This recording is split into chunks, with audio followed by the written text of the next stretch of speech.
mucho la presencia el día de hoy de la máster doña Maureen, que forma parte del juzgado de apelaciones especializado en pensiones alimentarias en el primer circuito judicial al día de hoy. Y este espacio se le agradece mucho de parte de la defensa pública, puesto que esta entrevista será un insumo valioso para un curso de litigio para personas defensoras públicas. Agradezco mucho su tiempo, su espacio, doña Maureen, el día de hoy. Muchas gracias por la invitación y lo que le pueda servir. Muchísimas gracias, doña Maureen. Es muy importante entender y comprender con la entrada en vigencia del Código Procesal de Familia la fase recursiva, ¿verdad? Y empezar con todos los elementos, sobre todo en el proceso alimentario, ¿verdad? Y esto me lleva a la primera pregunta, porque basados en la columna vertebral del Código Procesal de Familia, la oralidad y todo lo que introduce, ¿verdad? Todos los cambios y los principios. La primera pregunta es la siguiente, doña Maureen. ¿Qué elementos considera usted al momento de interponer un recurso oral de revocatoria debe tener en consideración una persona defensora pública en esa interposición? Bueno, para empezar, ¿verdad? Yo creo que la atención siempre en la audiencia es fundamental. No se puede desconectar, ¿verdad? La persona defensora no se puede desconectar de lo que está pasando en la audiencia, ¿verdad? Es muy importante estar con la mente puesta ahí.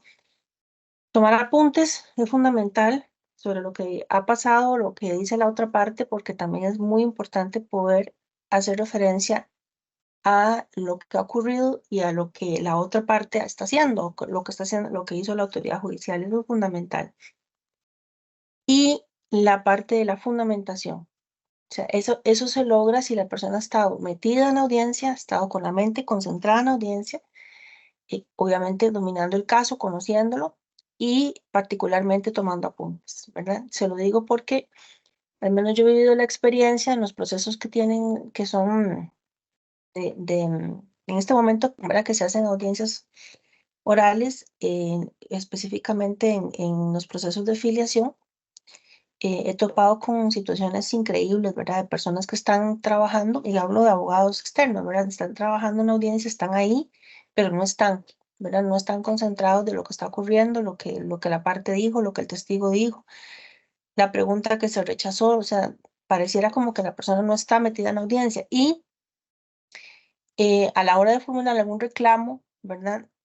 También observo que no se tienen, digamos, fundamentos procesales sólidos, consistentes, ¿verdad? Con lo que está ocurriendo y lo que ocurrió y lo que debió haber sido o lo que la persona estima que es lo correcto. Entonces yo creo que la fundamentación, y para fundamentarse la persona tiene que estar concentrada y tiene que tomar apuntes, no porque la diligencia sea oral, quiere decir que se puede prescindir de estar tomando apuntes de los aspectos claves que ocurren en la diligencia, tanto por parte de la persona juzgadora, ¿verdad? Como por la contraparte. Y yo creo que eso es clave para poder orientar, no repetir cuestiones y ser puntual. También es muy importante ser puntual en lo que la persona requiere, ¿verdad? Bueno, formulo un recurso, pasó tal cosa y lo formulo por esto, por esto, por esto, y el objeto del recurso es tal y tal cosa, para que quede muy claro, porque no se trata de tomar la palabra y de no tener claridad, ¿verdad? En lo que se va a formular. Para trabajar en la oralidad hay que ser como muy chispa, muy puntual en lo que está ocurriendo. Las intervenciones no pueden ser kilométricas, ¿verdad? No pueden ser terriblemente extensas, pero tampoco omisas, ¿verdad? Que eso es importante tenerlo en cuenta también. Eso es lo que yo le diría, fundamental, estar metidos en la audiencia realmente y ser concretos, digamos, concretar qué es lo que la parte, qué es lo que pretende y por qué. ¿Verdad? Efectivamente es muy importante dentro del rol de la persona litigante, abogada, directora, esa concentración, esa atención, ¿verdad? En la defensa, los intereses de las personas que representa, ¿verdad? Porque cómo poder ejercer un recurso, hacer un alegato si no hay una debida concentración en la audiencia, y eso es de vital importancia. Y a veces se confunde la oralidad con que hay una grabación, pero usted está en la audiencia, está haciendo una representación, tiene que poner atención a todos los detalles, todo lo que está ocurriendo, porque es de suma relevancia e importancia en el ejercicio de su función, ¿verdad? Y esto me lleva a la segunda pregunta, doña Maureen. Con el Código Procesal de Familia existe la figura de la apelación en diferido, con efecto diferido, Ajá. ¿verdad? Esta figura ha causado pues bastantes comentarios, controversias, pero creo que no es nada diferente a un recurso de apelación, tiene sus situaciones en concreto. ¿Qué es este recurso de apelación con efecto diferido y cuál sería la forma correcta de interponerlo por parte de una persona defensora pública? Bueno, la apelación con efecto diferido, precisamente lo que es una novedad, ¿verdad? Y lo que busca es em, evitar que el proceso se paralice en su, digamos, en su tramitación para estar conociendo los recursos, ¿verdad? Sino que es como un recurso que se arrastra. La persona lo formula y lo formula en el acto y si va a recurrir el resultado final, que sería la sentencia, tiene que reiterar eso, o sea, lo arrastra. Y es precisamente lo que se busca, es evitar la demora en la tramitación, porque si no, habría que parar las audiencias, detener lo que ocurre, ¿verdad? Que lo que está transcurriendo para conocer de un recurso de apelación, ¿verdad? Y eso, esa es la idea. La idea es que no ocurra ese tipo de frenos, digamos, a la tramitación. Ahora, la apelación que está en el 103, ¿verdad? Tiene particularidades importantes que hay que observar y es tener ese cuidado siempre de arrastrarla, ¿verdad? Arrastrar ese recurso. Si no se arrastra, si no se reitera, si no se retoma, entonces pierde su interés, ¿verdad? Y es un problema procesal importante. Por supuesto que podemos tener en cuenta que hay un acto interlocutorio en audiencia del cual la persona tenía interés o recurrió, pero el acto final ya no le perjudica. Ya el acto final más bien le reconoce el derecho que está reclamando o resuelve el fondo como se había pedido inicialmente. Entonces, eso es importante tenerlo en cuenta, ¿verdad? Porque si no, no tiene ningún sentido apelar la sentencia, no hay un interés para recurrir, solamente para sostener una apelación que se había hecho con anterioridad. Entonces hay que tener ese cuidado y, por supuesto, ver que si no se cumple con la reiteración, tiene una consecuencia, ¿verdad? Como lo dice la norma, es una consecuencia que puede dar al traste, ¿verdad? Con el resultado del proceso, porque si yo no sostuve una columna, no puedo venir a reclamar el segundo piso o el primer piso, ¿verdad? De la construcción, tiene que haber congruencia en lo que yo estoy haciendo. Si reclamo el acto final, pues tengo que reiterar el reclamo que había hecho inicialmente. Insisto, tener ese cuidado de no irnos, ¿verdad? Siempre que para sostener esa apelación que se hizo, bueno, fijarse si el resultado final más bien resultó favorable a la parte a la que se representa, en este caso la defensa pública, no tiene ningún sentido este, mantener un recurso, ¿verdad? Si la resolución final, que es lo que interesa, por ejemplo, si una demanda que fue acogida en todo, pues ¿para qué seguir reclamando algo que ocurrió en la audiencia si no tiene ningún interés para lo que es el objeto ya decidido? Entonces, tener esa particularidad. Entonces, arrastrar la apelación es fundamental, por eso es como efecto diferido, ¿verdad? Porque no se conoce en ese momento, sino que se arrastra y tiene que ser arrastrada y pegada con la apelación de la resolución final. Así es como yo lo entiendo.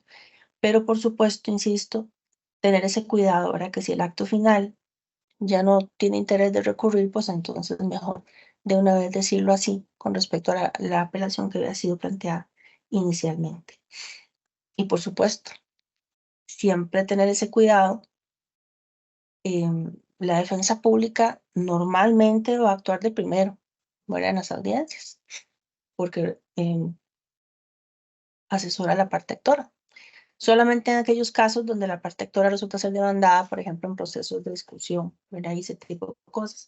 Pero hay que saber administrar ese orden en el que participan las audiencias, ¿verdad? Y no desistir de aquello tener- hasta no ver el panorama completo, ¿verdad? Hay que tener ese cuidado, no desistir de recursos que podían tener una incidencia importante en la cuestión de fondo a partir de lo que hace la otra parte, ¿verdad? Que es mucho, muy delicado. Sí, es muy importante, doña Maureen, lo que usted nos dice, y yo lo he llamado el ejercicio correcto de un litigio estratégico, ¿verdad? Ese Ajá, litigio exactamente. ¿Por qué? Porque la audiencia es el momento cumbre en el proceso donde usted tiene que ejercer una representación, tiene cada etapa del proceso, pero la audiencia usted tiene que estar concentrado, no puede renunciar a plazos, a momentos procesales que después usted puede decir, Ujú, bueno, al final lo puedo hacer. No, el Código Procesal de Familia y actualmente incluso con la Ley de Pensiones Alimentarias y la normativa que tenemos, siempre ha dado un elemento importante a la persona litigante, sea pública o sea privada, que es efectivamente no renunciar a ese ujú. ejercicio correcto, de ese litigio, de esa defensa, un debido proceso, porque al final de cuentas eso afecta a personas en condición de vulnerabilidad, en Ajá, una situación que por no hacer un ejercicio correcto de ese patrocinio letrado, de ese litigio estratégico que yo llamo en ese momento, de un recurso, de la interposición de una excepción, de algún alegato que hubiera sido pertinente en la audiencia, dejamos pasar una oportunidad importante de debido proceso de defensa, ergo a esa persona usuaria. es correcto, Eh, sí. es de mucha importancia comprender esto que usted nos está diciendo y esta concentración para interponer de forma debida los recursos. Esto me lleva a la siguiente pregunta. El Código Procesal de Familia se fundamenta y actualmente pues la ley de pensiones y la normativa que nos rige nos ha dado tintes de oralidad en las Ujú, audiencias, ¿verdad? Y el Código ujú, Procesal pues tiene un marcado sistema hacia la oralidad, pues evidentemente se denota las audiencias, las ujú, conclusiones, la forma de contestación oral, salvo que no cambie por alguna reforma en este momento, pues están ujú. establecidos muchos momentos dentro de este sistema de oralidad. ¿Existiría la posibilidad que alguna persona pueda interponer un recurso oral contra una sentencia de primera instancia conforme lo que está actualmente regido y establecido en el Código Procesal de Familia? Mire, no me atrevo a decirle ni que sí ni que no. Yo creo que eso lo va a decir la marcha, ¿verdad? Porque a mí me parece que em, creo, ¿verdad?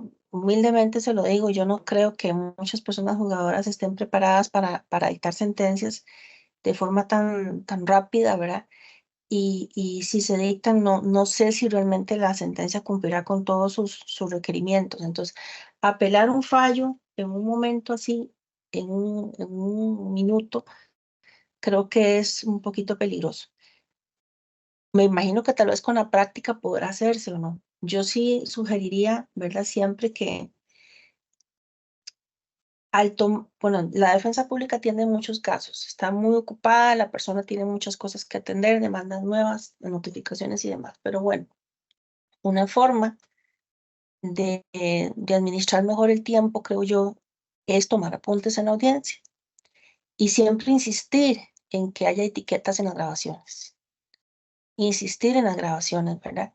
Para que la persona pueda incluso tomar su propio tiempo, mira, más o menos en el minuto tal, el testigo tal dijo tal cosa, pasó tal otra.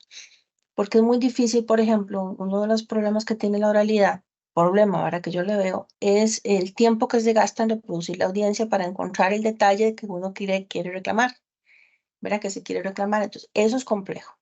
Eso es algo complejo. Si yo fuera defensora, yo llevaría a las audiencias un cronómetro, lo pondría con la hora del despacho y le preguntaría al juez la hora que tiene y a esa hora lo pongo para empezar. Entonces yo más o menos en mis apuntes digo, esto está más o menos en el minuto tal. Exigir las etiquetas, ¿verdad? Que eso es algo muy importante porque eso mejora los tiempos de respuesta, disminuye los costos operativos, ¿verdad? Porque horas de trabajo para poder emitir un recurso, para poder hacerlo bien fundado, bien hecho. Y creo que es una herramienta importante. Por otra parte, también creo que será la práctica. Es la práctica lo que va a permitir determinar tanto sentencias que se puedan dictar en su momento, rápido, bien hechas, ¿verdad? Porque no es solamente rápido, es que tiene que ser bien hecho. Y los recursos también. Eso solamente lo va a dar la práctica. Creo que con el paso del tiempo sí va a ocurrir, pero tal vez le quiero comentar algo. Vea, hace mucho tiempo, cuando yo trabajaba en el tercer circuito, llevó un asunto. El fondo era horrible, ¿verdad? Era un caso de un papá que estaba reclamando alimentos con respecto a la hija y había sido un padre ausente durante toda su vida. Em, pero a mí me llama mucho la atención la forma en la que era dirigido el debate, ¿verdad? Porque yo, digamos, yo sí escucho las audiencias, ¿verdad? Yo hago ese ejercicio en segunda instancia, escuchando yo decía, pero ¿qué clase de audiencia es esta, verdad? Más o menos, yo creo que la persona juzgadora le tenía miedo al demandado, porque era, don señor, mire, si usted quiere me contesta, si usted quiere, pero no se vaya a enojar, ¿verdad? No se vaya a disgustar por lo que se le va a preguntar. Mire, es que era para... Y entonces al final era una falta de autoridad en la dirección de la dirección pasó, perdón, la audiencia transcurrió con mucho desorden. El asunto es que la audiencia transcurrió en un desorden total, ¿verdad? Era una falta de autoridad de parte de la persona juzgadora. Y yo bueno, yo tuve que hacer la sentencia, sí, al final la confirmé en una sentencia evidentemente escrita, ¿verdad? Pero haciéndole las observaciones, ¿verdad? De la falta de posición en la audiencia, la falta de autoridad, que la audiencia prácticamente la manejó el señor, no la, ni, ¿verdad? El señor hablaba con un tono muy grosero, sarcástico, ofensivo, un tono de voz durísimo, regañaba a todo el mundo, y, ¿verdad? Entonces, ese tipo de cosas me hacen a mí pensar que no hay una experiencia, digamos, fuerte para entrarle a la oralidad. Va a pasar mucho tiempo para que esto sea lo que tiene que ser, ¿verdad? Y eso es lo que a mí me asusta, que durante un tiempo vamos a estar con una arena movediza, ¿verdad? En la realidad. Porque lo que hay hoy, oral, lo que transcurre hoy oralmente, que son las poquitas audiencias, ¿verdad? Las audiencias de recepción de prueba, que son para eso, no para otra cosa, yo las veo que no son necesariamente bien dirigidas, ¿verdad? No hay un filtro de interrogatorios, no se tiene claridad sobre eh, qué puede pronunciarse un testigo o no, digamos, recibir una declaración de una persona para que hable de los padecimientos de otra, ¿verdad? Sin ser profesional en medicina y entonces se da uno cuenta que esto de la realidad va a costar un tiempo. Yo le pronostico tal vez pueden ser unos 3 o 5 años en que nos va a costar, ¿verdad? A todos, a todas, hacernos de esta oralidad una herramienta. Otros países ya lo han hecho y les ha ido bien, han pasado la prueba, ¿verdad? Entonces, no veo por qué Costa Rica no, pero no va a ser de un solo. Eso es una transición. Entonces, para llegar a ese punto que usted menciona, tendría que pasar tiempo, ¿verdad? Ahora, una de las grandes ventajas que tiene la defensa, ¿verdad? Que es, en realidad la comparten con todo abogado o abogada que litigue en otras materias, es que otras materias, por ejemplo, en materia penal, la oralidad ya está acentuada hace mucho tiempo, ¿verdad? Está ahí, prácticamente todo, muy pocas cosas se hacen escritas, entonces, si tenemos la experiencia de tener defensores y defensoras que han pasado por la materia penal, ya tienen camino recorrido enorme, ¿verdad? Pero si no es así, empezar de cero en esto sí cuesta un poquito. Personas juzgadoras que nunca han tenido contacto con audiencias orales, que nunca han resuelto recursos, que nunca han dirigido nada, ¿verdad? Que sean una audiencia de recepción de prueba que solamente para eso. Quienes sí hemos tenido la oportunidad de hacer otro tipo de audiencias en procesos de filiación, me refiero específicamente a esos, ¿verdad? Que son los que son parcialmente, en este momento, parcialmente orales, que inicia escrito y luego sigue oral, y después otra vez escrito, ¿verdad? Con apelación de la sentencia. Tenemos un poquitito de experiencia, entonces no es tan lejano. Yo he tenido casos de filiación súper complejos, ¿verdad? Y ahí he logrado, digamos, desarrollar cierta experiencia, no toda, por supuesto, porque no todos los procesos de filiación son complejos, pero quienes solamente han tenido procesos o han, sí, trabajado en audiencias que son de recepción de prueba únicamente, que no tienen otra finalidad ni se resuelven otras cosas, eso es un tema que hay que valorar, ¿verdad? Em, Espero que la institución se afine con eso, porque el éxito de la oralidad está dado principalmente por la persona juzgadora. Si la persona juzgadora no sabe entrarle a la oralidad, pues entonces vamos a tener problemas porque, ¿verdad? Requiere un poco de pérdida del miedo escénico, ¿verdad? requiere conocimiento también, hay que conocer para poder actuar la realidad, hay que conocer lo que se está haciendo. Y bueno, eso es un tema interesante. De una de las cosas también, si usted lo considera oportuno que conversemos, me gustaría hablar de la intervención de terceros en los procesos alimentarios y las apelaciones de terceros, que eso es algo que me preocupa un poquitín, ¿verdad? Pero no, entonces para contestarle su pregunta, yo quisiera que sí, que llegáramos a un momento en que todo sea tan rápido que se pueda de una vez hacer todo, pero creo que va a tener este su tiempo de progreso, ¿verdad? Pero sí también tenemos que aprender que las audiencias, lo mejor para mayor facilidad es tener todo etiquetado. Siempre exigir que sea etiquetado dónde empieza una declaración, porque si no, ya me imagino una persona defensora que se le venzan plazos, ¿verdad? Teniendo que localizar en audios dónde está tal testigo, qué fue lo que dijo, dónde está la resolución de tal cosa y qué fue lo que dijo.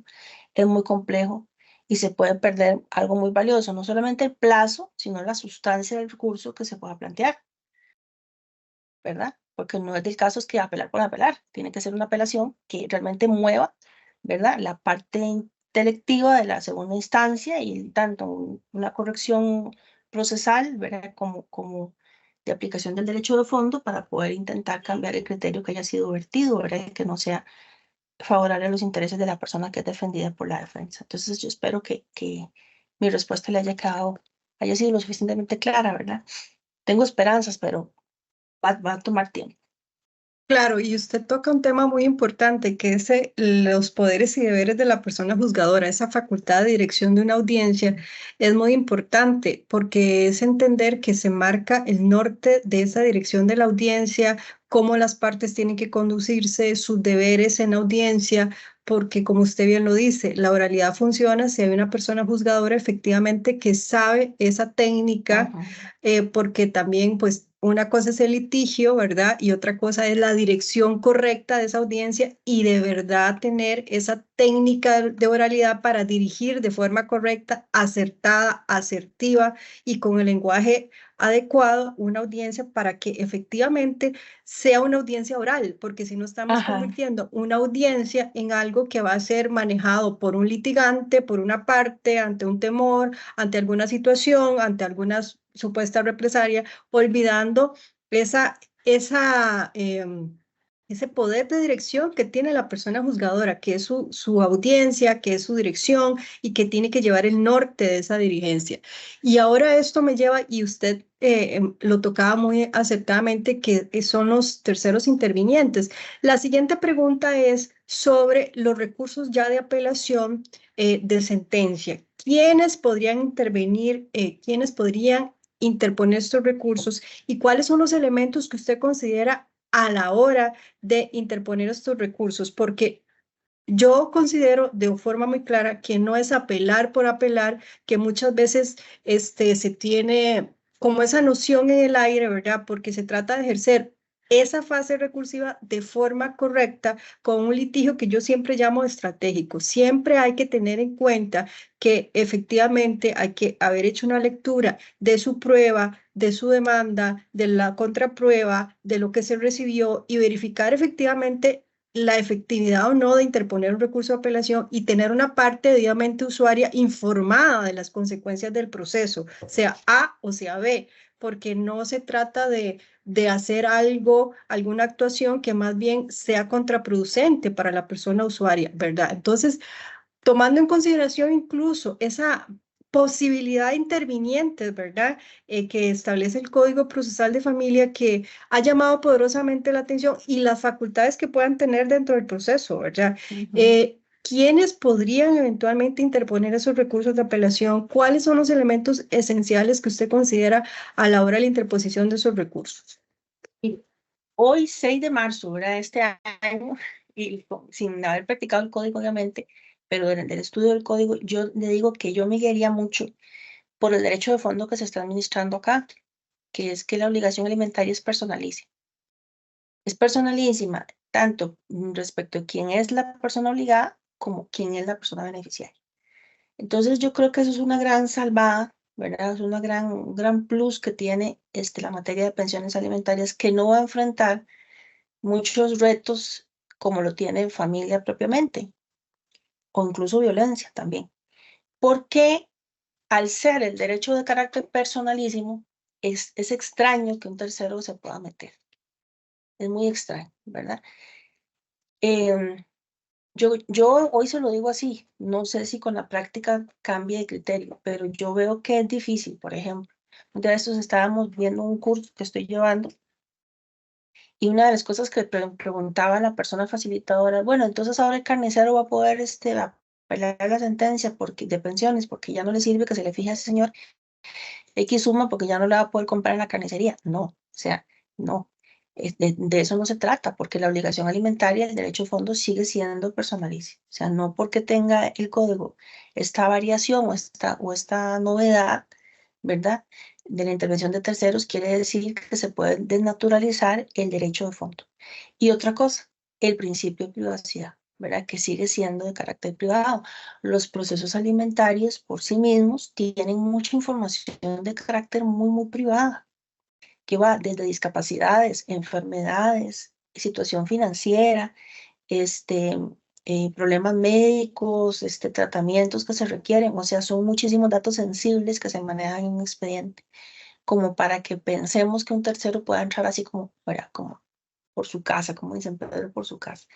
Entonces, yo creo que por el momento, hoy se lo digo así, creo que la naturaleza del derecho de fondo y la información sensible que usualmente consta en los expedientes de pensiones alimentarias hace que ya de por sí, ¿verdad? Con todos los principios que ha desarrollado, más bien con toda la profundidad con la que la Sala Constitucional ha desarrollado el principio de privacidad en los procesos de familia, yo creo que eso va a tener sus consecuencias.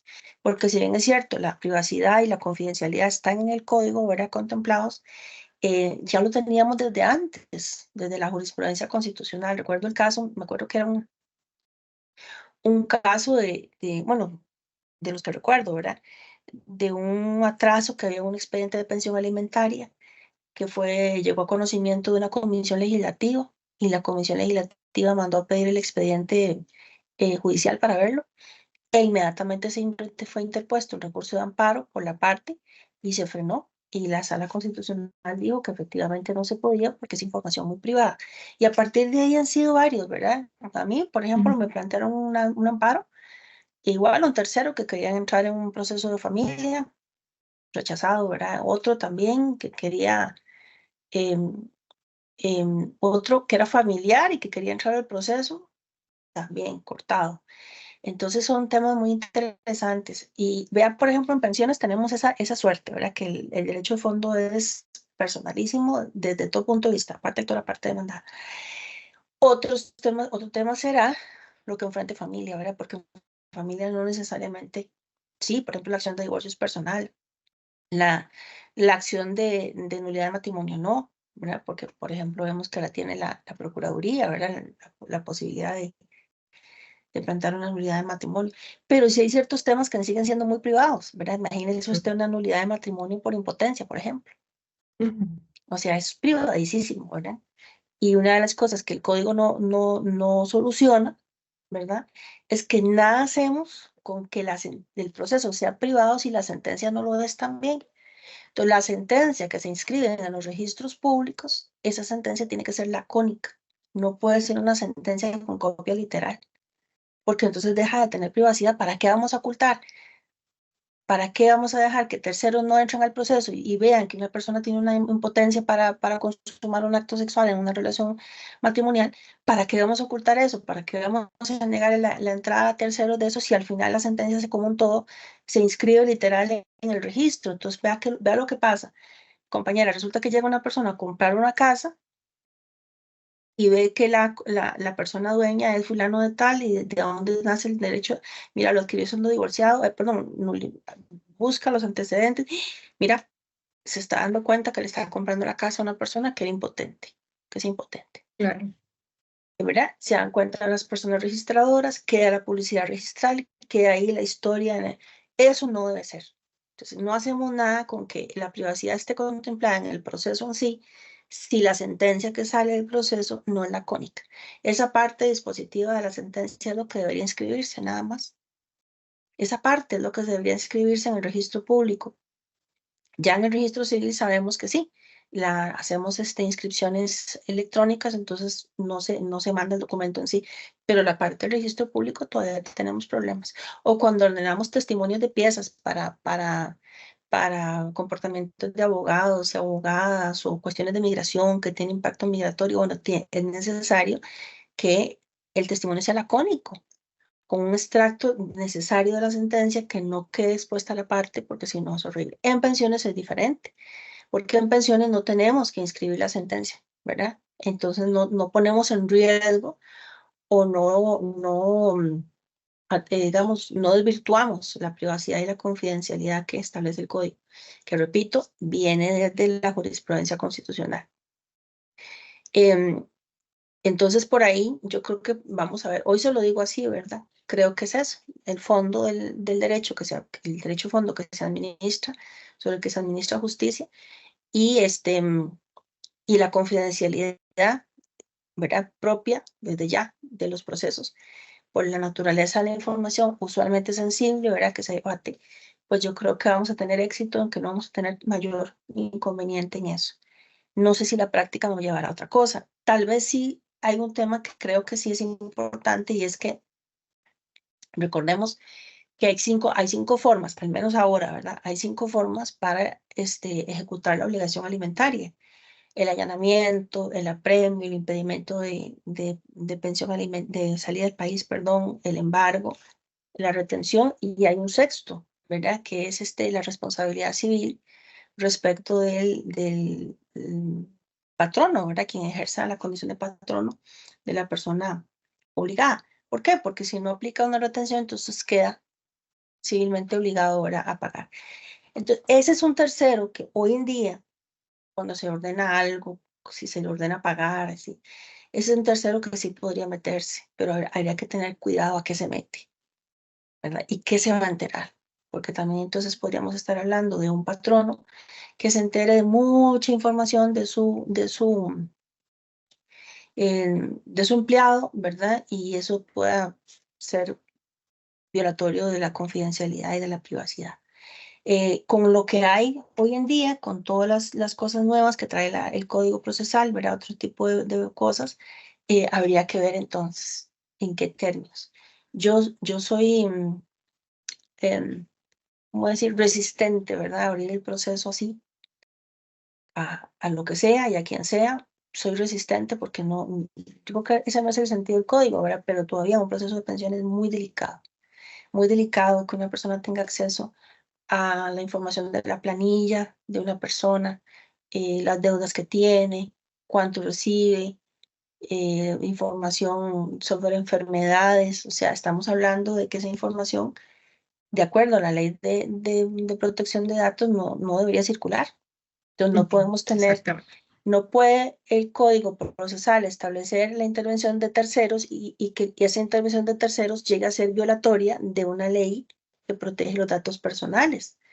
Y tenemos en medio el principio de privacidad y confidencialidad. Entonces, por hacer esto, no podemos desaplicar estos principios y tener como resultado la violación de una ley que protege los datos personales, ¿verdad? Insisto, ese ejemplo de la impotencia es terrible, ¿verdad? Ujú. Es terrible, terrible, terrible que eso conste en un registro público, ¿verdad? Me parece aberrante.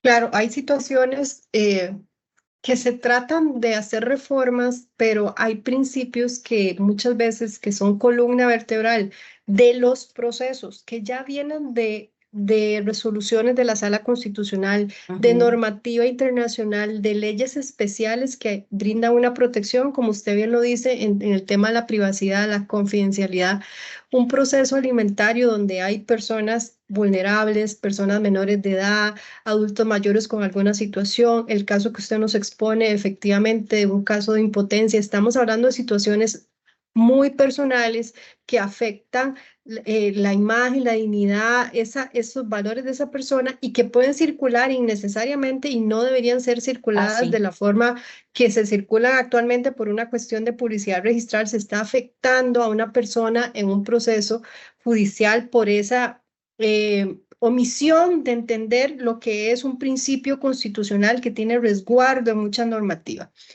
Y Ahora conversábamos, doña Maureen, sobre la importancia de la debida fundamentación cuando se interpone un recurso oral de revocatoria. Ujú. En la interposición por escrito de un recurso de apelación, ¿cuáles considera usted que deben ser esos elementos A, B, C que deben tomarse en consideración a la hora de interponer por una persona defensora pública esos recursos? Ok, vamos a ver. Primero que todo, ¿verdad? Lo fundamental es que el recurso no tiene que ser repetitivo de lo que ya se resolvió, porque lo que ya se resolvió o yo lo escucho, si fue resuelto oralmente o lo leo. Y yo observo, no estoy hablando de la defensa, estoy hablando en general, ¿verdad? De los recursos que yo observo es que hay a veces son recursos de 5 o 6 páginas donde se repite toda la sentencia. Y yo, pero ¿para qué lo repiten? Si ahí está, ¿verdad? Entonces, lo primero es eso, no repetir lo que ya está. Ir directamente a la yugular procesal. ¿Qué es eso? La decisión. ¿Qué fue lo decidido y por qué se recurre? ¿Dónde está la violación? ¿Procesal o sustantiva? ¿Dónde está la inobservancia de prueba? ¿Dónde está la inconsistencia de la sentencia? ¿Dónde está la falta de congruencia interna o externa? Tener cuidado que el recurso esté orientado a lo que fue objeto de debate, ¿verdad? A lo que fue objeto de debate. La semana pasada había un recurso donde la parte dice, no estoy hablando de la defensa, ¿verdad? La parte dice, recurro porque el punto fundamental aquí es que es un proceso de exclusión que yo planteé y una de las cosas que planteé y que no fue resuelto en sentencia es que la esposa debe ser excluida porque el derecho de ella a los alimentos proviene de un divorcio por mutuo acuerdo y no de un divorcio de sanción. Se queda bueno, ¿y eso qué tiene que ver? Lo importante es que tiene el derecho, de donde haya procedido, no importa. Pero, esto es más, es peor de un divorcio por mutuo, porque en el divorcio por mutuo el señor quiso que lo tuviera. Eso fue acordado. O sea, fue así o sea, él tenía conocimiento de las circunstancias de la que iba a ser su ex esposa y por eso lo acordó. Eh, bueno, me voy yo a ver la demanda y no es cierto. Eso nunca fue planteado. Entonces, además de que no me dice qué efecto tiene eso en la sentencia, o sea, que no se haya emitido un pronunciamiento sobre eso en la sentencia, me voy a revisar la demanda y resulta que la demanda no tiene ese hecho. No, nunca fue objeto de debate. O sea, la litis no se trabó con eso. ¿Cuándo se traba la litis? La litis se traba cuando transcurre el plazo para contestar y la persona o no contestó o contestó. Cualquiera de las dos circunstancias, tras transcurrido el plazo, ahí quedaron fijados los hechos.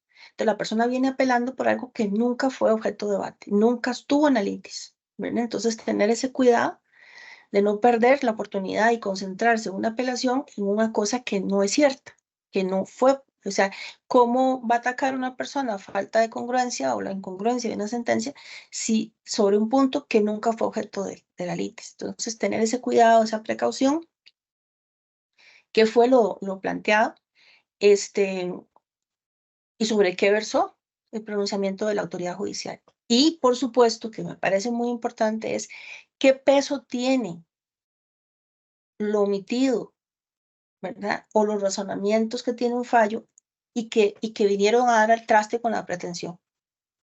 ¿Qué es el peso? ¿Verdad? Ok, la autoridad judicial dijo esto. Entonces, ese pedacito, esa parte de la sentencia, ¿dónde radica lo que no es cierto? ¿Dónde está la prueba que dice lo contrario? ¿O dónde está la apreciación que es contraria a la normativa, que por resultado genera discriminación? Pero siempre tener ese cuidado de que haya sido objeto del debate, que eso es fundamental, porque no puede haber incongruencia si eso no fue debatido. Y el recurso de apelación se va a perder, obviamente, si se está reclamando algo que nunca fue objeto de debate. Luego, los recursos tienen que ser puntuales. Es muy, muy importante hacer eso, no ser repetitivo, ¿verdad? Al grano. Un día de estos vi un recurso de 48 páginas. 48 páginas y no decía nada, ¿verdad? De una persona litigando, no estoy hablando de la defensa. Y es cruel, ¿verdad? Porque es una persona profesional en derecho y un recurso de 46 páginas lo que le ocasionó fue un daño procesal, digámoslo así, a la parte a la que representa. Uno diría, bueno, 46 páginas es importante, ¿no? 46 páginas era repetir y repetir y repetir y repetir. ¿Y cómo es que se llama eso? Este es un escrito inconexo, ¿verdad? Una cosa que uno dice, pero ¿qué es esto? Me sale con esto y me repite esto y me copia citas de jurisprudencia y me vuelve a copiar citas y me vuelve a copiar citas y toma párrafos y eso tan dañino que es, yo sí tengo la paciencia, ¿verdad? De buscar la sentencia que me están citando, de ponerle sus puntos suspensivos, o sea, la parte que no me conviene, que la autoridad judicial lea, le pongo puntos suspensivos y entonces al final construyo el criterio que quiero, pero no es ese lo que dice la sentencia. Ese tipo de cosas yo lo he visto. Em, es muy importante mantenerse actualizado, ¿verdad? Con la jurisprudencia constitucional. Eso es muy importante porque pensiones alimentarias, a diferencia de otras materias, y comparte esto con penal, la intervención de la sala constitucional siempre es muy importante, ¿verdad? Entonces, tanto para temas procesales como para cuestiones de fondo. Em, em, la sala constitucional se ha metido muchísimo y obviamente tiene la competencia para hacerlo, ¿verdad? Y se ha metido muchísimo en derecho a familia. Tanto, por ejemplo, lo vemos en sustracciones del proceso de sustracción, ¿verdad? Perdón, el de restitución internacional de personas menores de edad, y lo vemos con las pensiones, que es desde siempre, bueno, desde el voto 390, ¿verdad? Bendecida la intervención de la sala. En muchísimos temas los ha puesto a la orden, los ha ordenado. En otros, pues sabemos que tal vez le falta, ¿verdad? Un poco de concretar o ha tenido que retractarse, ¿verdad? Que eso no es malo, o sea, retractarse es parte de la madurez de un órgano, en este caso, un órgano jurisdiccional. Em, entonces, también es muy importante tener en cuenta eso, la jurisprudencia. ¿Qué ha dicho la jurisprudencia? ¿Verdad? Ahora en el juzgado en el que yo estoy trabajando, estamos haciendo esa labor, citar la jurisprudencia de la Sala Constitucional para que difundirla, para que la gente la conozca, que quede muy claro que un tema, sobre tal tema, la sala ha dicho esto, esto y esto, y en tal voto dijo una cosa y después cambió de criterio, para hacer como una alfabetización, ¿verdad? Y que bueno, se espera también en muchos temas la jurisprudencia constitucional emitida en pensiones se mantiene, ¿verdad? Se va a mantener porque el derecho de fondo sigue siendo el mismo, sigue siendo irrenunciable, sigue siendo imprescriptible, o sea, el derecho de fondo no cambió. Entonces, hay muchísimas cosas. Yo diría que un 95, 96% de la jurisprudencia de la sala se va a mantener. Em, lo demás será lo que vaya cambiando con la marcha, de acuerdo a diferentes figuras que se crean, ¿verdad? Como el código, em, que son tal vez difíciles de entender, superatividad hoy en día, pero con la práctica vamos a salir adelante. Yo espero que sí. Entonces, puntualidad, al grano. ¿Qué es lo que se recurre? ¿Cuál es el peso de lo que se recurre o de lo que se dijo? ¿Qué peso tiene en la decisión tomada? ¿Y por qué si ese punto se analiza de una manera diferente o la prueba se observa un dato distinto, se extrae información distinta, el resultado sería diferente? ¿Verdad? Porque no es suficiente decir, miren, vea la tapita anaranjada, es que vea la tapita anaranjada, yo tengo que explicar cuál es el efecto de que la tapita anaranjada, véalo acá, esté en el pilot correcto. Si el pilot que le puse es morado, la tapita naranjada no cuadra, entonces obviamente la sentencia va a ser nula, ¿verdad? Pero si yo no explico el peso que tiene esto, vea, por ejemplo, esta tapita, esa tapita es neutral, esa tapita no es morada y el pilot sí es morado. Entonces, si yo me voy con esto, con tapita neutral, entonces no es cierto que el resultado incida, esa tapita que no puse neutral, no es cierto que va a tener un peso en la cuestión final. Vea usted que este sigue siendo un pilot morado, aunque la tapita sea, ¿verdad? De un color neutral. En cambio acá, el pilot desanaranjado, tiene esto anaranjado, no coincide, ¿verdad? Si yo le pongo otra tapita. Lo mismo a eso me refiero yo con el peso. Yo tengo que explicar en un recurso de apelación por qué lo que yo estoy diciendo tiene el peso procesal de cambiar el resultado. En este caso favorable, cambiarlo de manera favorable al interés de la parte a la que la defensa está representando. Ese es el punto central. Entonces, si usted, señor juez, señora jueza, ve esto de esta forma, analiza esta prueba de esta manera, nutre esta prueba con esto y esto y esto y extrae un hecho probado así, así, así. Si usted hubiera hecho eso, si el juez de primera instancia hubiera hecho eso, si usted hace eso ahora, el resultado va a ser diferente. ¿Ve? Por eso es que es muy importante explicar el peso, porque a veces yo digo un recurso y ahí sí, pero esto ¿qué incidencia tiene en el fondo? No tiene ningún. Otro tema interesantísimo y fundamental de un recurso de apelación es la pretensión recursiva. ¿Qué es lo que quiere? ¿Qué es lo que está pidiendo? Si pide la nulidad, ¿por qué pide la nulidad? No conformarse con la nulidad, porque si la nulidad no prospera, entonces hay que resolver otra cosa. ¿Qué es lo que quiere entonces que resuelva? A veces hay recursos que se decantan solo por la nulidad. Dice, si la nulidad no pegó, entonces se confirma la resolución en lo que fue objeto de recurso, no hay más que entrarle. En cambio, si la persona dice, mire, estoy recurriendo por esto y esto y esto, pido esto, y si no me dan esta nulidad que estoy pidiendo, que creo que es atinente por tal y tal cosa, pido entonces esto otro. Pido que se revoque la sentencia para que sea definida en tales y tales y tales términos. Hay recursos lindísimos de cosas de nulidad, pero no prospera la nulidad. De ahí, la sentencia activa firmeza, pero yo no puedo de oficio entrar a ver otras cosas, ¿verdad? Salvo que sean cuestiones de nulidad absoluta, pero normalmente eso no es tan común. Yo me fijo en que la parte haya sido notificada, me fijo que si se hizo una audiencia, que la notificación haya sido con suficiente antelación. De ese tipo de cosas yo me fijo que son motivos de nulidad absoluta.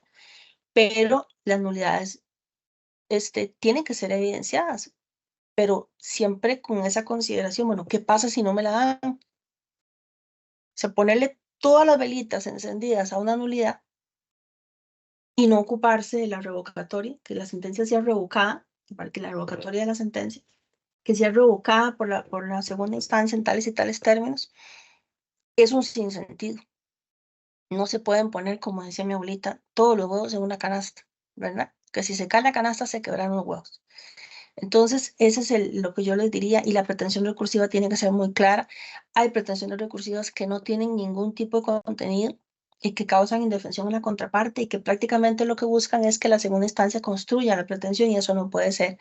Ejemplo, apelo para que la segunda instancia fije un monto más justo. Eso no es una pretensión recursiva, ¿verdad? Tiene que ser una pretensión donde la otra parte sepa sobre qué es lo que a qué se está aspirando, ¿verdad? Entonces pido tanto y por tal cosa, ¿verdad? Una forma también de hacerlo más práctico sería, si es que no fue otorgado lo que se pidió, entonces apelo para que sea acogida la demanda en todos sus extremos. Y ahora sí, entonces yo me voy a fijar en la demanda, bueno, ya sé qué es lo que quiere. Pero ahí hemos visto, por ejemplo, apelaciones donde la parte dice, pretensión, que se envíe el superior. Eso no es una pretensión recursiva. O sea, la pretensión es lo que me va a marcar a mí la cancha, va a determinar mi competencia funcional, qué es lo que yo puedo hacer, qué es lo que no puedo hacer, y es muy importante, ¿verdad? Y luego también hay otra cosa. Tengo que revisar, pero no revisé eso antes de hablar con usted, pero bueno, hoy en día, ¿verdad? Como la obligación alimentaria es una deuda valor, la ley de pensiones establece la posibilidad de dar más de lo pedido, ¿verdad? Que eso es algo que no recuerdo si el código también lo tiene así, me parece que sí, yo lo había visto. Si se puede dar más de lo pedido. Eso es importante porque viera que yo en mi práctica profesional nunca he visto, aunque usted no me lo crea, que tengo ya casi 21 años de trabajar solo en segunda instancia, nunca he visto una apelación porque se pudo haber dado más de lo pedido. Nunca la he visto. Yo digo, pero qué cosa más extraña. Está autorizado por la ley. El juez de primera instancia no lo hizo. Todas las pruebas apuntan a que la persona tiene más recursos. Todo apunta a que las necesidades de la persona son mucho más profundas de lo que se había sido planteado en la demanda. Las enfermedades, o sea, las condiciones económicas de la parte. Y digo yo, qué raro. Nadie me pidió eso. y hay un conformismo. Parece que si pedí 100, pero se demostró una capacidad para que la persona pudiera pagar 200, se acostumbra a dar menos de 100 y se apela para dar, para que me den los 100, ¿verdad? Pero no para materializar esa norma que tenemos hoy en día. Entonces, habría que echar ahí a revisar. Me parece que sí, porque en realidad los cambios no son de esa, vamos a ver, pero ahí se lo dejo planteado porque también por eso, claro, si ya imagínense, si yo formulé una demanda pensando que la parte demandada solo tenía recursos para pagar 200.000 y me voy dando cuenta que con todo lo que se hizo en el proceso se logró determinar que tiene un montón de plata. Claro. Yo limité mi pretensión porque yo tenía una mentalidad y sobre todo los recursos económicos de la otra parte yo no tengo por qué conocerlos. Yo como actora no tengo cómo conocerlos. Si tuviera cómo conocerlos, la carga de la prueba me correspondería a mí, pero es información muy privada. Yo no puedo saber las cuentas que tiene, dónde las tiene, cuánto tiene, los movimientos, no los puedo conocer. Registralmente sí, puedo saber qué tiene a su nombre, pero a veces hasta eso, ¿verdad? Dependiendo de la escolaridad de una persona y los recursos económicos, ni a eso tiene acceso. Pero a mí me llama mucho la atención que eso no se usa, es una norma que está ahí. Vamos a ver, que es actualmente el artículo, ya le digo, es el 40 y piquito, que es derivado, aquí está, el 43. El 4.3. Dice, la indicación del monto en la demanda no limitará las pretensiones de la parte actora. ¿Por qué? Porque la obligación alimentaria es una deuda valor, no es una deuda, no es obligación dineraria, es deuda valor. Y el juzgado podrá elevarlo en sentencia conforme a las pruebas aportadas. Nunca lo he visto yo. Nunca he visto eso, ni en primera instancia aplicarlo, ni que me apelen porque se pudo haber impuesto un monto mayor y no se impuso. Un monto mayor a lo pedido. Entonces, ahí se lo dejo de inquietud, porque yo creo que también tenemos que valorar eso, tenemos que buscarlo en el código, a ver cuál es la norma equivalente, si la tenemos hoy en día. Me parece que sí está. Este, y actuarla, o sea, ponerla en práctica. ¿Cómo es eso? Que si la defensa se dio cuenta que la persona tiene mucho más, eh, resulta que entonces el niño podría tener un nivel de vida mayor, podría tener mejores condiciones, la mujer podría, en este caso, porque le digo el 85, creo 86% de las personas actoras son mujeres, puede tener muchísimo más proyección, ¿verdad? Eh, Muy importante, ¿verdad? Todo ese tipo de cosas. Y luego también otro tema que es la parte de fondo. Eh, Perdone que sea tan extenso, usted me corta cuando quiera, ¿verdad? No se preocupe. Otro tema que a mí me inquieta mucho es que no se le da un valor económico a la función social de cuidado, ¿verdad? O sea, en las demandas sí se pone, pero se deja de lado. Se deja de lado en los interrogatorios, en la parte del interrogatorio de personas testigas, y se deja de lado a la hora de recurrir. O sea, ¿cuánto es lo que para la autoridad judicial de primera instancia significa económicamente el aporte que hace esa mujer? Si realmente el monto impuesto tiene parte de ese significado económico o si en realidad es una discriminación por resultado, ¿verdad? Eso es algo que tenemos que explorar, tenemos que tenerlo con profunda claridad, porque a veces yo veo procesos donde ahí lo que se hace es consolidar maternidad sobrecargada, ¿verdad? La mujer está cuidando a los chiquitos, está trabajando, cuidando a sus papás adultos mayores y tras de eso pide una pensión alimentaria que es módica y no se la dan. Entonces al final es más, o sea, usted puede aportar, aporte más todavía, entonces ya casi que saques el corazón, ¿verdad? Y pídelo a sus hijos.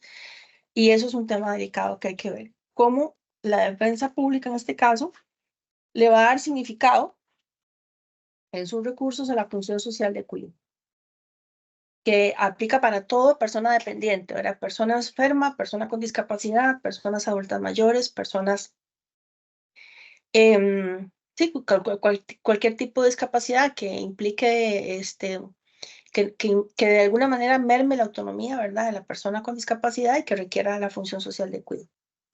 No solamente asociar cuidado con niños, ¿verdad? Es la función social de cuidado como un todo, en todo lo que eso conlleva. ¿cuánto pierde la mujer por la función social de cuidado? ¿Verdad? Porque entonces al final le estamos diciendo, o sea, formalmente sí se citan las demandas, pero en las sentencias no se ve, no se traslada, no se observa, y en el significado ya, el monto, la parte económica uno dice, pero entonces sí o no. O sea, se mencionó la función social de cuidado, pero solo por mencionarla, porque fue formal. ¿Verdad? Fue como una pinceladita, pero en realidad no tuvo un significado concreto a la hora de plantear un monto. Eso es lo que quería transmitirle con respecto a eso. Entonces, ser puntuales, pretensión recursiva, poner en práctica lo que es esto de si das pruebas dan para que pueda ponerse un monto mayor, obviamente teniendo como límite siempre que la pensión se fija en lo que es para las necesidades, ¿verdad? No para otra cosa. Entonces, esos son lo que yo le diría. Em, y insisto, poner mucha atención en las audiencias, porque si una persona defensora va a tener que escuchar una audiencia de 3 horas, le tiene que volver a escuchar, la oralidad no sirvió para nada. O sea, no es así la oralidad, no es voy a pensar en otra cosa y después escucho la grabación. Mentira. O sea, así no funciona. ¿Verdad? Si yo estuviera como juez de primera instancia y me corresponde aplicar esto, yo también estaría haciendo mis apuntes. Por cada proceso lo estaría haciendo mis apuntes para no tener que estar escuchando otra vez, porque entonces ese no es el sentido. Ese no es el sentido de la oralidad, ¿verdad? Que yo pueda decir, me voy a estudiar esto otra vez, no. O sea, es repetir las mismas horas de trabajo en un mismo caso. Otra vez, no, es para eso no es, así no funciona. No, y es muy importante lo que usted nos está diciendo. Recuerdo cuando yo trabajaba en materia penal que a veces hacíamos juicios de un mes, de 2 meses. Entonces, como usted bien lo decía, yo llevaba una cuadrícula donde yo apuntaba en qué día, a qué hora se grabó tal elemento de tal prueba, porque para efectos recursivos era más sencillo para mí ir a ese día, a ese momento, que volver a escuchar las grabaciones de 30 días, que era Así. materialmente, era como revivir y todo el tiempo, jamás va a tener usted el tiempo de volver a escuchar 30 días de grabación, es totalmente imposible. Entonces, No. esos contadores y esas etiquetas eran muy importantes porque se van separando. Entonces, igual usted tiene la posibilidad en el ejercicio recursivo de hacerlo de una forma más ágil y expedita, ¿verdad? Ujú. Saber cuál es el punto importante. Y esto es importantísimo lo que usted nos indicaba de esa función de cuidado, ¿verdad? Porque parece mentira, es parte de todo lo que estamos hablando de litigio, porque bien usted lo indica, se indican las demandas, se indica a través de ciertos documentos, mire, yo hago esto, yo cuido a mi madre, yo cuido al niño, pero a la hora de los interrogatorios en las audiencias, esa parte parece que se enfoca la prueba testimonial en aspectos periféricos y se olvida elementos esenciales, ¿verdad? Que ya fueron incluso mencionados en la demanda, ¿verdad? Y son de suma trascendencia. ¿Por qué? Porque en el tanto y cuanto usted tome su prueba, su testiga y explote estos puntos, van a ser elementos para que la persona juzgadora pueda tomarlos y decir, y la función social, no solo pasarlo, como usted lo dice, como una pincelada, sino poder Ujú. tener todo el panorama de que además en la demanda, además del documento, además el testigo lo mencionó, que ella utiliza tantas horas, ella está en la casa, no tiene niñera, ella tiene que cuidar, tiene que llevar los chiquitos, tiene que traerlos, tiene que recogerlos, tiene que darle de comer, el niño tiene una discapacidad, tiene N cantidad de funciones, primera, segunda, tercera, cuarta jornada, socialmente hablando, que tiene que visibilizarse a través de alguna prueba y no solo ser mencionado someramente y lacónicamente, es probar. Y yo siempre digo, un hecho indicado es un hecho probado. Usted tiene Ujú. que litigar sobre esa línea y entender que este hecho indicado es un hecho que usted tiene que probar para poder eventualmente, y si la sentencia le es desfavorable a la pretensión que usted estableció, entonces tener los elementos para poder recurrir de forma adecuada y correcta. Si no, efectivamente, pues no lo va a poder hacer. Ahora Ya, bien, uno de los yo no elementos estoy, importantes, perdone que le interrumpa un momentito ahí en la función. Vea, aquí le estoy pasando en el chat un documento que es una resolución de la ONU sobre la función social de cuidado. Yo lo incluyo en mis sentencias, es muy importante porque es como decir, un refrescamiento de lo que tenemos que ver de la función social de cuidado. Y ya me acordé, vea, lo que estaba hablando de dar más de lo pedido está en el 273. del código. Está en el párrafo último, dice, la indicación del monto pedido en la demanda no limitará, perdón, no implicará limitación alguna para la fijación de la cuota alimentaria. ¿Ve? Eso es. Vea que Y es eso muy es una guía importante. hasta para el interrogatorio, ¿verdad? Porque puede ser que el juez diga, no, esa pregunta no se la voy a aceptar porque ya la persona, sí, pero es que recordemos que se puede dar más de lo pedido, entonces quiero ir más allá, quiero ir Claro, más allá, ¿verdad? Y eso es muy importante, pero se lo repito, vea, esta ley de pensiones del 96, que rige en el 97, si mi memoria no me traiciona, y yo no lo he visto practicado, nunca he visto, ¿verdad? Nunca he visto que la gente lo use, que los jueces lo usen y que nadie me apele porque se demostró que podía dar más. Nunca lo he visto. Igual, si se demostró que puede dar más, bueno, ¿cuánto más? ¿Verdad? ¿Cuánto más? claro. Antes de que se me olvide, para compartir los votos sobre la privacidad. Ve, aquí está este. Bueno, se lo voy a mandar en el chat mejor, más fácil. Perfecto. Sobre la privacidad, ¿verdad? Para que los tenga ahí. Es súper importante a la hora de cuidar esto, ¿verdad? Que la intervención que ya hablamos de los terceros. Ahora sí, digan. La siguiente pregunta, doña Maureen, hablando de todos los elementos, ese litigio, esa prueba, este cuidado que hay que tener en las audiencias y todo lo que la persona juzgadora, pues evidentemente tendría que analizar, ¿verdad?, en su resolución, pero tomando en cuenta esa función que ejerce una persona defensora pública también en su litigio, ¿considera usted que en la interposición de un recurso podría eventualmente aportarse prueba nueva en ese recurso? ¿Sí? Además de que está autorizado, ¿verdad? Expresamente por la norma, dice cuando se ofrezca prueba con el recurso en los agravios del 102 o en los agravios de quienes no han recurrido su admisión, ¿verdad? Ahí es restrictiva. Yo creo que el carácter restrictivo tiene su razón de ser porque el litigio no puede hacerse en segunda instancia, ¿verdad? O- Obviamente ya pasó toda una etapa de recepción de pruebas, ¿verdad? Ahí le pasé un voto de privacidad. Ya ha pasado toda una etapa, ya no se quiere tampoco que el juicio se haga en segunda instancia, ¿verdad? Porque entonces implicaría al final valorar prueba en una única instancia, por eso es que es restrictivo, pero sí tenemos que tutelar la realidad y la verdad real, ¿verdad? ¿Qué es lo que efectivamente está pasando? Porque tenemos que evitar, por temas de economía procesal, que el asunto vuelva a ser planteado un proceso de aumento, a ser planteado un proceso de rebajo. ¿Verdad? Que eso es importantísimo tenerlo en cuenta. Pero insisto, por eso es que es restrictivo, para que no se haga todo en la única instancia. Si no, imagínense un proceso de primera instancia que pasó ahí sin pena ni gloria y en segunda instancia se arma el debate, ¿verdad? Todo el mundo aportando prueba y todo, con los testigos. No, no, o sea, así no es. Es realmente restrictivo. Ujú. Eso es muy importante tenerlo en consideración porque eh, he escuchado comentarios al respecto. Bueno, el verdadero litigio es en segunda instancia. No, el verdadero litigio no es en segunda instancia. Ujú, Usted tiene su teoría del caso desde que estableció la demanda.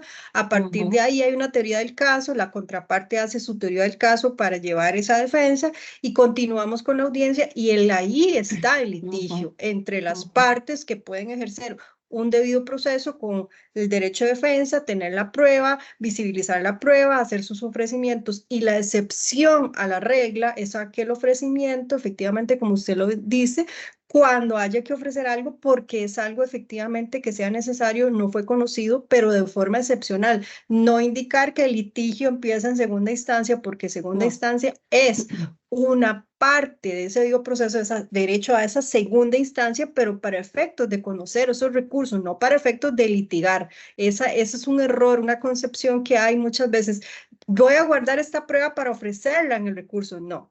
No, La prueba tiene sus momentos, hay momentos procesales, salvo excepción concreta establecida, ¿verdad? exactamente. Eh, es muy importante tener claridad de todos estos conceptos. Usted nos adelantaba algo muy importante que es el tema de las pretensiones, ¿verdad? El tema de la nulidad, el revocar, solicitar revocar, porque a veces no podemos enfocarnos y como usted bien lo dijo, no se pueden poner todos los huevos en la misma canasta, coloquialmente hablando, y hay que entender que si la nulidad no, pues existe la posibilidad de marcar otro cuadro con otra pretensión.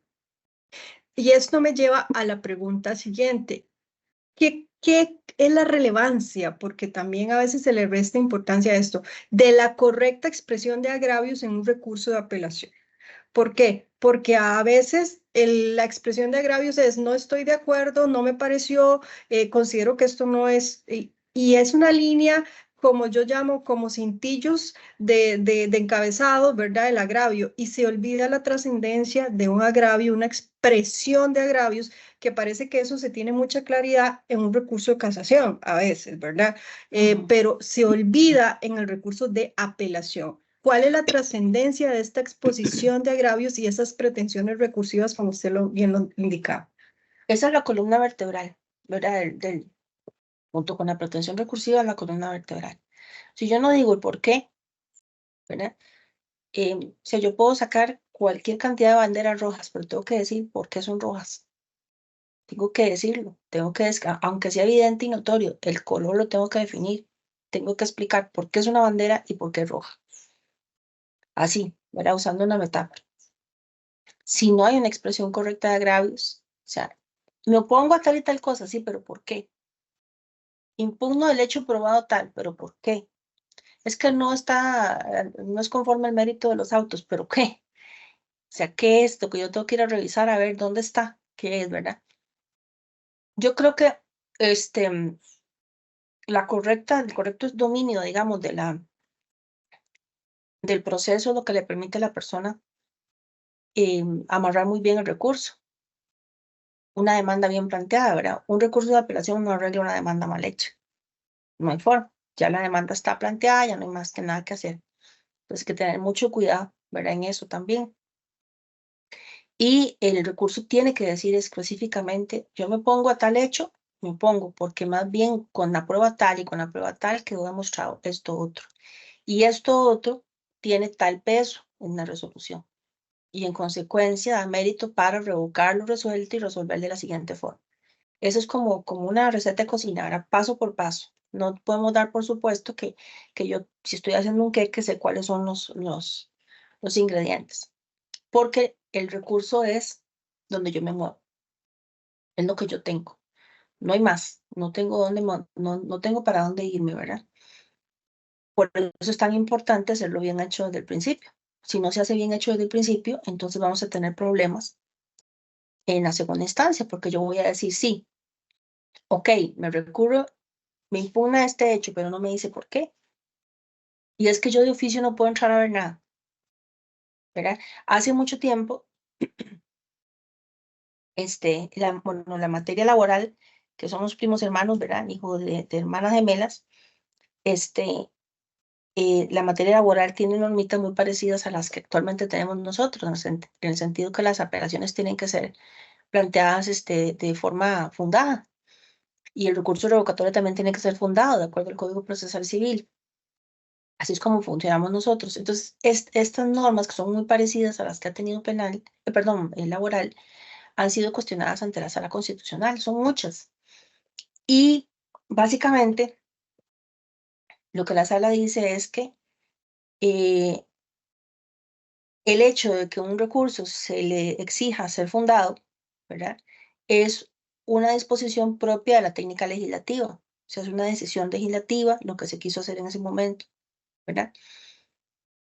Y si no se hace así, si no se hace fundado, el problema que tiene es que es contrario a la independencia judicial, porque entonces quiere decir que la segunda instancia se mete oficiosamente a revisar qué hizo y cómo lo hizo el juez de primera instancia, y salvo el tema de nulidades absolutas, eso no está permitido. Entonces, por eso es que es tan importante los agravios. Los agravios son el camino y la pretensión recursiva es la meta, a dónde quiere llegar. O sea, por este caminito, váyase por este camino, derechito, derechito, doble que a la izquierda, doble que a la derecha, y va a llegar a esta meta. Ese es el recurso de apelación, ¿verdad? Yo no le puedo decir a la persona nada más, póngase aquí, camine, no, váyase por aquí, aquí, aquí, paso a paso lo va guiando hasta llegar. Pero no por eso el recurso tiene que ser extenso, porque hay muchas cosas que se pueden decir muy rápido. y no puede ser repetitivo tampoco, ¿verdad? Porque le quita agilidad, le quita dinamismo, digamos, al documento. Si es que es un documento, ¿verdad? O a la plática, si es que la persona lo está haciendo de manera oral. Y bueno, yo siempre acostumbro, ¿verdad? Insisto, es que si una persona tiene un conocimiento pleno, digamos, profundo del tema de fondo, le va a ir mucho mejor a la hora de recurrir a una resolución. Le va a ir muchísimo mejor. Es como más práctico, más rápido, cuesta menos que si tiene que empezar no sabe, digamos, el carácter preferente de la obligación alimentaria, no conoce la parte de la irrenunciabilidad. Y le digo porque nosotros vemos el recurso de todo, ¿verdad? Hay abogados que dicen, "No, pero ¿cómo? Están pidiendo que se entienda una renuncia tácita de los alimentos. ¿Verdad qué grave? Renuncia tácita de alimentos, ¿verdad? O sea, de que no se puede renunciar a los alimentos para los niños, que se entienda que se puede renunciar tácitamente. O sea, son cosas que lo vemos nosotros en los recursos, ¿verdad?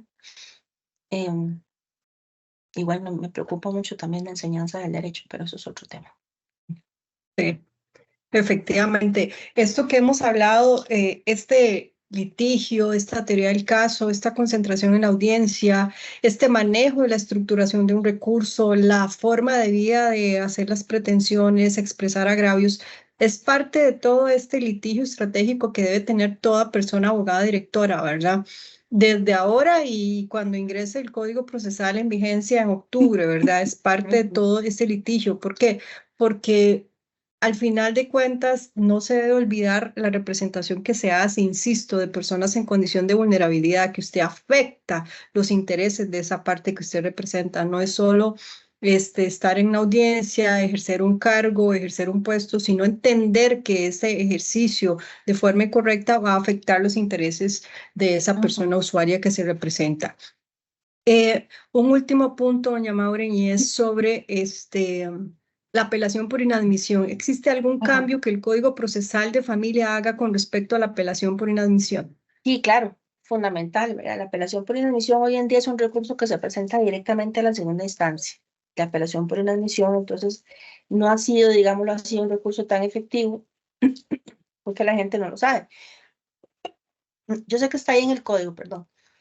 Yo sé que está ahí en el código y ahí puede decir que no sabe. Bueno, pero es que muchas personas litigan sin abogado, ¿verdad? Y la apelación también, por inadmisión, ha sido siempre un recurso muy formalista, a pesar de que las pensiones alimentarias el proceso se rigen por la informalidad. Entonces, esto que está ahora regulado en el 104 tiene la primera variación, ¿verdad? Que se presenta directamente al juzgado, ¿verdad? En el caso de ser una resolución, digamos, interlocutoria, pues es muy importante en audiencia, digamos, que se toma ahí, ¿verdad? Muy importante que el recurso sea remitido, si es de ese tipo de asuntos, que sea remitido con prontitud a la segunda instancia, ¿verdad? Em, Luego también otra cosa es que le quitan las formalidades. Las formalidades eran un montón. Como ahora los expedientes son digitales, todos los juzgados son electrónicos, ¿verdad? Entonces, ya esos requisitos de que si cuando se presentó, de que si todo eso se elimina, porque también, entonces, ahorita la apelación por inadmisión tiene una enorme ventaja. Primero se presenta donde no es, se la presentan en primera instancia. Si bien es cierto, está el artículo 953, ¿verdad? Sobre escritos presentados ante juzgado distinto.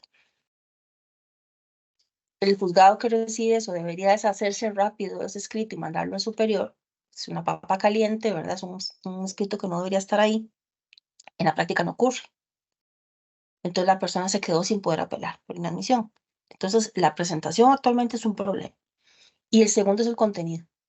Porque, insisto, el recurso de apelación por inadmisión es muy formalista y como está pensado para una época en que el expediente era físico y que se practicaban las notificaciones de manera diferente y todo distinto, obviamente el recurso en sí es muy acartonado. Entonces, con el Código Procesal eso se quita. Se libera ese acartonamiento que tenía el recurso de apelación por inadmisión Y fundamentalmente también eso de poderlo plantear dentro del mismo juzgado donde se está viendo el asunto, eso es genial, ¿verdad? Eso es genial. Ahora, el éxito de esto dependerá, en el caso de operaciones por inadmisión, ¿verdad? Que tengan que ser remitidas de forma inmediata al superior, eso dependerá, el éxito va a ser el orden que tenga el juzgado de primera instancia. Se lo digo porque, al menos nosotros ahorita estamos viendo recursos de apelación que la gente ha planteado, por ejemplo, en X juzgado, que no voy a decir el nombre, que tardan un año en llegar. Y es un recurso de apelación con respecto a una resolución interlocutoria, ¿verdad? Imagínense si esto va a ser así con el Código Procesal, ¿verdad? Entonces es muy delicado, muy delicado. Antes, digamos, lo bueno que tenía la apelación por inadmisión, en el sentido de que se ha planteado por el superior, es que el superior se movía rápido. Entró un escrito de apelación por inadmisión, hay que darle cacería, hay que resolverlo. Listo. Pero, como ahora se va a quedar en segunda instancia, en primera instancia, perdón, si la primera instancia no manda eso al superior, sí va a ser un problema. Sobre todo aquellas cosas que van a tenían que haber sido remitidas de manera inmediata al superior y no se hizo. Entonces se naturaliza los tiempos de respuesta que instaura este código. Entonces, por eso es que yo diría que quien apele por inadmisión tiene que estar vigilante de que realmente el asunto, si es de ese tipo de apelaciones por inadmisión que tienen que ir inmediato al superior, que sean realmente remitidas de inmediato al superior, que no se queden ahí durmiendo el sueño de los justos. ¿Verdad? En la primera instancia, porque no podemos depender de que efectivamente se va a hacer en algún momento. No, tiene que ser inmediato, la norma lo dice así. Cuando se refiere a la denegatoria de una apelación que debe admitirse en efecto no diferido, alegada la apelación por inadmisión, el tribunal de primera instancia remitirá el expediente al superior de forma inmediata para su resolución. ¿Ve? Si bien es cierto, la interposición del recurso no suspende el curso normal del procedimiento, salvo que la autoridad judicial disponga expresamente lo contrario. Bueno, ¿qué pasa si una apelación por inadmisión nunca se manda? ¿Verdad? Nunca se envía. Esa no es la gracia. La gracia es que estos plazos se cumplan, ¿verdad? Si no, vamos a caer en lo mismo que tenemos hoy en día con recursos de apelación comunes y silvestres que se emiten, perdón, que se plantean contra resoluciones interlocutorias, por ejemplo, o contra sentencias, y que nunca llegan a la segunda instancia. Y eso es bastante grave, muy serio, ¿verdad? Que eso ocurra. Claro, es muy importante. Si bien se ha indicado la trascendencia de este cambio de la apelación por admisión y a dónde se presenta, pues sí va a tener un talón de Aquiles que implica la agilidad y la rapidez con que el juzgado de primera instancia, así como se hace actualmente, que se conoce directamente en segunda instancia, se recibe ahí esa agilidad y esa rapidez, porque si no, como usted bien lo dice, desvirtúa efectivamente para qué está concebido ese recurso por apelación por inadmisión, porque si va a quedar ahí un mes, 2 meses, y como usted lo dice, un año, ¿de qué va a servir? ¿Cuál será la eficacia de ese recurso si primera instancia no cumple esa función de enviarlo de forma ágil a segunda instancia?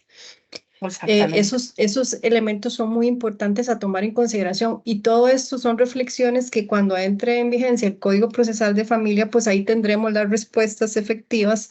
¿Qué pasará en cada despacho, verdad? Como yo siempre digo, ¿qué pasará y qué sucederá? Solo lo podemos ver en la marcha a partir de octubre del 2024, ¿verdad? En este momento.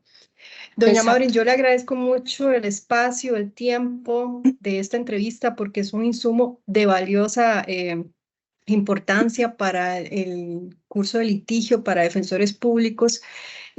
Toda la fase recursiva siempre ha sido como un talón de Aquiles con respecto a la estructuración y pienso que reforzar todos estos elementos de los que hemos conversado son de gran valía para la defensa pública y muy agradecida por el espacio del día de hoy. No, para servirle.